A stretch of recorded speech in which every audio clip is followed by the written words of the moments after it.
சிம்மம் ராசி அன்பர்களுக்கு என்னுடைய நெஞ்சார்ந்த நன்றியையும் வணக்கத்தையும் தெரிவித்துக் கொள்கிறேன். நாம் இந்த பதிவில் பார்க்கவிருப்பது இந்த வார ராசி பலன்கள் 24/6/2024 திங்கட்கிழமை முதல் 30/6/2024 ஞாயிற்றுக்கிழமை வரைக்கும் உண்டான பலன்களை பார்க்கவிருக்கிறோம்.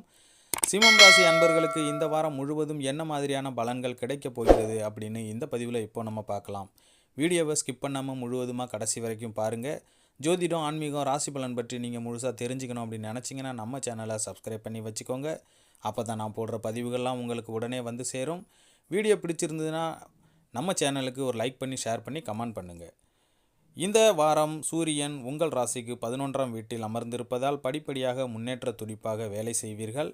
தனியார் துறை ஊழியர்கள் சொத்து வாங்கி சேர்க்கும் சந்தர்ப்பம் உண்டாகும். அரசு வேலை தேடியவர்களுக்கு இப்பொழுது நல்ல வாய்ப்பு வந்து சேரும். சந்திரனின் இடப்பெயர்ச்சியால் சில சங்கடங்கள் உருவாகும். செவ்வாய் 9ஆம் இடத்தில் அமர்ந்திருப்பதால் சிறு வியாபாரிகள், சில்லறை வணிகர்கள் நல்ல லாபம் பெறுவீர்கள். புதன் 11ஆம் வீட்டில் அமர்ந்திருப்பதால் வெள்ளி பாத்திரங்கள் வாங்கும் சந்தர்ப்பம் உண்டாகும். குடும்பத்தில் நல்ல காரியம் நடக்க வேண்டிய ஏற்பாடுகளை செய்வீர்கள். குரு 10ஆம் வீட்டில் அமர்ந்திருப்பதால் வேலை காரணமாக குடும்பத்தை விட்டு விலகி செல்லும் சந்தர்ப்பமும் இப்பொழுது கிடைக்கும். சுக்கிரன் 11ஆம் வீட்டில் அமர்ந்திருப்பதால் காதல் கைகூடி வந்து சேரும். சுற்றத்தாருடன் ஒற்றுமையை பேணுவீர்கள். சனி 7ஆம் இடத்தில் அமர்ந்திருப்பதால் தொழில் எதிர்ப்புகள் மறைந்து போகும். புதிய வாய்ப்புகள் இப்பொழுது கைகூடி வரும். ராகு 8ஆம் வீட்டில் அமர்ந்திருப்பதால் வெளியூர் பயணங்களின் போது எச்சரிக்கையாக செல்வது மிகவும் நல்லது.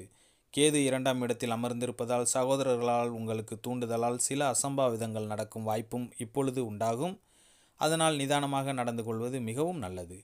அன்பர்களே, இத்துடன் இந்த பதிவு நிறைவடைகிறது. இந்த பதிவு உங்களுக்கு பிடித்திருந்தால் நம்ம சேனலை லைக் பண்ணுங்கள், ஷேர் பண்ணுங்கள், கமெண்ட் பண்ணுங்கள்.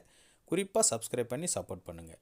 மீண்டும் அடுத்த பதிவில் உங்களை நான் சந்திக்கிறேன். அதுவரை விடைபெறுகிறேன். நன்றி, வணக்கம்.